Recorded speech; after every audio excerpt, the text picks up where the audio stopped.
Bonjour à toi. Tous tes vaccins sont à jour? Bon, si c'est le cas, laisse-toi porter par la voix de Apéron.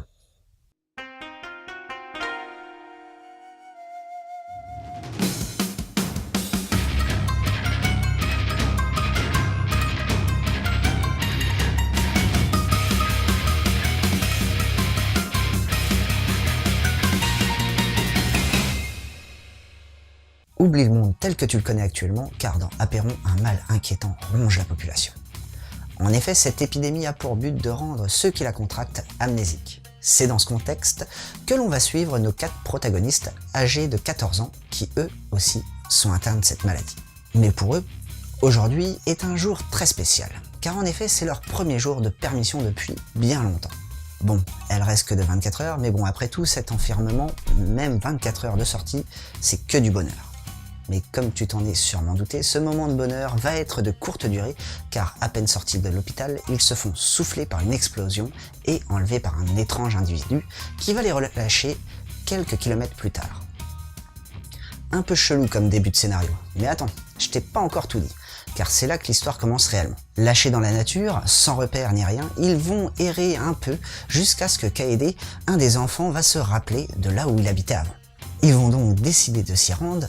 Mais cependant, arrivé sur les lieux, l'immeuble dans lequel ils vivaient a été rasé il y a 6 ans. Cette révélation va donc faire un choc aux 4 enfants qui ne vont plus trop croire leur mémoire et aussi commencer à avoir des doutes sur leur traitement qu'ils recevaient à l'hôpital.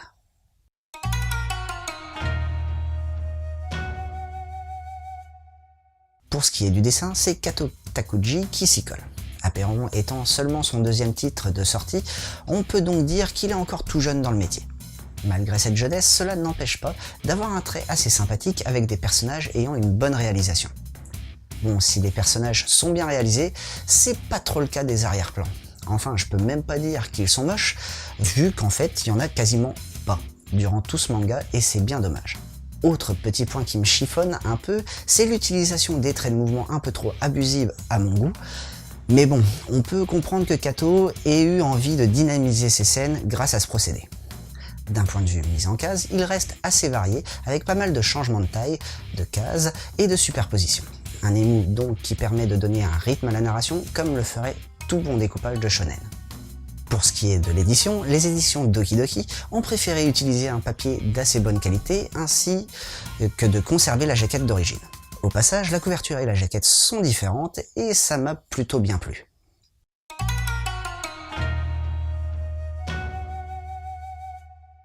C'est Kusaka Shinya que l'on retrouve à la tête de ce scénario.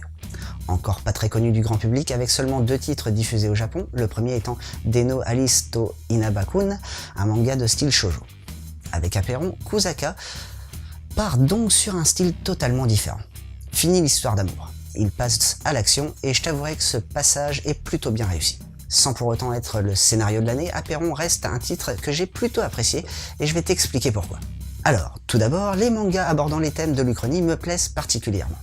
Mais alors, quand en plus tu y rajoutes un complot mondial avec une organisation qui se veut gentille, mais qui se révèle vouloir contrôler le monde, ça me plaît encore plus.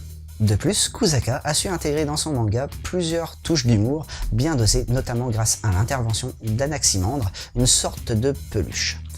Même si le déroulement du scénario reste prévisible tout de même et ne sort pas trop des sentiers battus avec des jeunes qui vont se révéler avoir des pouvoirs, Apéron remplit bien la tâche de divertir et de pouvoir s'évader en plus dans une série qui ne sera pas à rallonge car elle ne comporte que 2 tomes. Seul regret, c'est la scène entre les 2 personnages féminins dans la salle de bain, qui m'a mis un peu mal à l'aise. Car si tu te rappelles bien, les personnages ont 14 ans, et voir des mineurs se tripoter sous la douche, c'est pas trop mon truc. Encore plus si le plan n'est pas justifié.